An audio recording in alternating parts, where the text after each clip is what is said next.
Balance ton sport. Balance ton sport, on part maintenant destination Genève pour la 6e édition des 20 km de Genève et on en parle avec Benjamin Chandelier qui est avec nous sur le plateau. Bonjour. Bonjour. Bienvenue et merci d'être avec nous. Merci de votre accueil. Ce dimanche 5 novembre, les coureurs partiront du quai du Mont Blanc de Genève, se faufileront dans la campagne genevoise avec des panoramas magnifiques qui reviendront sur les bords du Léman après 20 km ou 10 de course. Les premiers départs sont à 8h30. Benjamin Chandelier, par rapport aux autres années, quelle est la saveur de ces 20 km de Genève cette année ? Je crois que c'est la 6e édition et on peut dire que l'événement atteint pas la maturité mais l'adolescence, on va dire. Les 5 premières années, c'est un peu l'enfance et là on arrive à une certaine stabilité, un événement qui continue de progresser puisqu'on va passer les 6000 participants, il y avait un peu plus de 5000 l'année passée. Les participants qui répondent présents et toujours un parcours qui est absolument magnifique entre ville et campagne et c'est ce que on veut proposer à tous ces participants.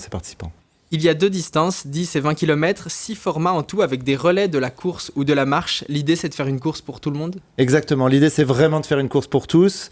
C'est ce qu'on fait sur les autres événements qu'on organise par ailleurs. C'est des événements pour tous et une des nouveautés aussi cette année, c'est la Mascot Run, une course de mascotte qui va avoir lieu justement entre le 20 et le 10, qui est un peu une préparation puisqu'en 2024, on souhaite lancer aussi des courses pour les enfants. Donc vraiment, continuer d'élargir à tous les publics notre événement. Vous l'avez dit, vous organisez d'autres courses, notamment le marathon, le triathlon. Par rapport à ces courses-là, quelles particularités ont l'organisation de ces 20 km ? Alors déjà, on a un parcours qui est en boucle avec le même départ et la même arrivée. Donc ça, c'est aussi plus facile d'un point de vue logistique, à la fois pour nous organisateurs, mais également pour les participants, puisque sur le marathon, il y a un départ qui est un petit peu excentré, une arrivée sur le pont du Mont Blanc. Donc déjà, c'est plus facile.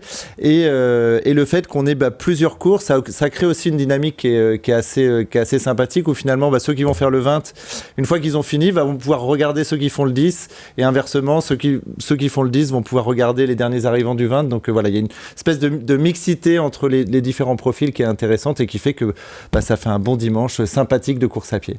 Comment vous décrirez le profil des coureurs ? Est-ce que c'est des coureurs du dimanche ? Est-ce que c'est des runners chevronnés qui courent 5 fois par semaine ? C'est quoi le profil des coureurs des 20 kills de Genève ? Justement, il est très varié et c'est ce qu'on veut. C'est un événement qui est ouvert pour tous. Donc il y en a qui vont se lancer dans leur premier challenge véritablement. Et puis il y en a d'autres, et notamment on a la chance cette année d'avoir 2 têtes d'affiche à la fois chez les hommes et chez les femmes, puisqu'on a Tadej Abraham, qu'on ne présente plus, qui vient une nouvelle fois de faire une perf incroyable à Berlin, puisqu'il est le nouveau recordman du monde sur la distance marathon des plus de 40 ans. Et puis Hélène Bekele, qui sera là aussi, qui va essayer de battre son record. Donc il y a ces têtes d'affiche qui sont devant, et puis aussi ces gens qui vont faire pour la première fois cette distance, que ce soit un 20 ou un 10.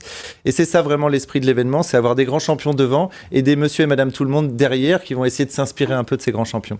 Que ce soit les 20 kg ou les marathons, les courses d'endurance ont longtemps été réservées aux chasseurs de chronomètres. Désormais, depuis une vingtaine d'années, elles sont pratiquées par plus des sportifs amateurs. Jamais les marathons ne se sont courus aussi lentement si on prend les temps moyens de ces courses-là. Ce constat, il vous évoque quoi, vous, l'amateur de course et également l'organisateur d'événements ?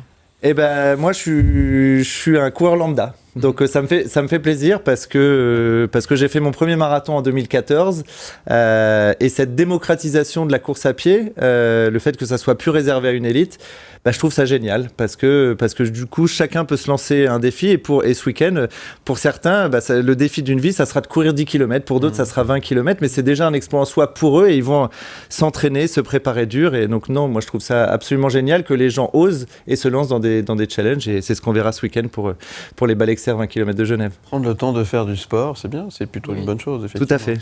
Le sport bien-être qui est mis en avant, et dans cette lignée-là, vous proposez des packs pour pousser encore plus loin l'expérience des coureurs, que ce soit dans le pack Expérience Coureur ou dans le pack Expérience Genève. On peut accéder à un massage, à un buffet, qui a l'air bien gourmand d'ailleurs, à une nuit d'hôtel. Développer l'expérience des coureurs, c'est indispensable pour une course comme la vôtre ? Tout à fait, et au-delà de l'événement sportif qu'ils vont accomplir, on essaye de mettre en place tout un dispositif sympathique avec des animations, avec une expérience. Le parcours, il est étudié pour qu'il soit sympathique. On passe dans des petits coins. Il y a des vignes, il y a des vues sur le lac. On voit le Mont Blanc, on voit les crêtes du Jura. Vraiment, de leur proposer, au-delà juste d'un 10 ou d'un 20, quelque chose de sympathique et en plus, comme vous le disiez, ils peuvent rajouter quelques petits agréments d'avant et après course qui permettent d'avoir une bonne récupération ou d'être bien ou de finalement bien célébrer leur exploit. Pour conclure, depuis 2017, vous unissez vos forces avec le réseau Cancer du sein pour soutenir les femmes touchées par ce cancer. Une femme sur 8 est touchée. Comment est-ce que vous contribuez concrètement à cette lutte ? Ouais, c'est un partenariat sur le long terme. Quand on a lancé l'événement, on a lancé l'événement, la première édition, c'était en octobre. Donc, du coup, on cherchait, parce que sur tous nos événements, on a des charities officielles, donc on cherchait une cause, et cette cause, elle nous semblait importante et intéressante. Et puis, on a prolongé, même si maintenant l'événement est en novembre. Donc, la première des choses, c'est donner une visibilité à cette charity. Donc, dès qu'il y a une conférence de presse, dès qu'il y a un point partenaire, que ce soit sur l'événement où elles vont prendre le micro, elles vont venir avec un stand. Donc, déjà, la chose prioritaire, c'est leur donner de la visibilité pour faire passer ce message qui est important.